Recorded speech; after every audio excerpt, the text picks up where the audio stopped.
తమ్ముకున్నాడు. మరి ఆయన ఎటుపోయాడు? ఆయన మీద ఏం శిక్ష జరిగింది? సిట్ అన్నారు. మరి పేపర్ దొంగలు ఏమయ్యారు? మరి రేవంత్ రెడ్డి గారు వచ్చి 7 నెలలు అయింది కదా, జనార్దన్ రెడ్డి గారు బాధ్యత ఉంది కదా, ఆయన రాజీనామా చేసింది కదా, తప్పు చేయబట్టి రాజీనామా చేసింది కదా, మరి ఆయన మీద ఏ శిక్ష వేసారు? అంటే మీ బంధువు మీ కులపోడని మీరు పక్కన పెడతారా? అసలు మహేందర్ రెడ్డిని ఎందుకు పెట్టాలి? ఇలా 1:50 అంటే 500 పోస్టులకి 50 మంది చొప్పున 25,000 మంది తీయాలి. ఆల్రెడీ 1:50 అనే రూల్ వాళ్ళే వైలేట్ చేసారు. వాళ్ళు దాదాపు ఎంతమంది తీసారు ఇప్పుడు? అంటే ఎంతమంది తీసారు ఫిలిమ్స్ కి? అంటే 1:57 తీశారట. అంటే మరి ఒకసారి 1:57 తీసినప్పుడు 1:100 కూడా తీయొచ్చు కదా. మరి 1:50 తీస్తాను 1:57 ఎవరి ప్రయోజనాల కోసం తీసారు?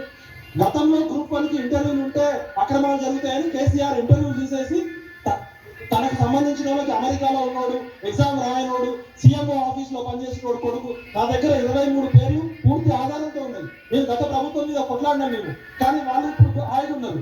మరి గతంలో ఆయన రావులకి పోస్టులు ఇచ్చిండు, ఇప్పుడు మీరు రెడ్లకు పోస్టులు ఇవ్వాలనుకుంటున్నారా? అంటే ఏం జరుగుతుంది? ఇది ఎందుకు ట్రాన్స్పరెన్సీ ఉండదు? 1:50 1:57 ఎవరి కోసం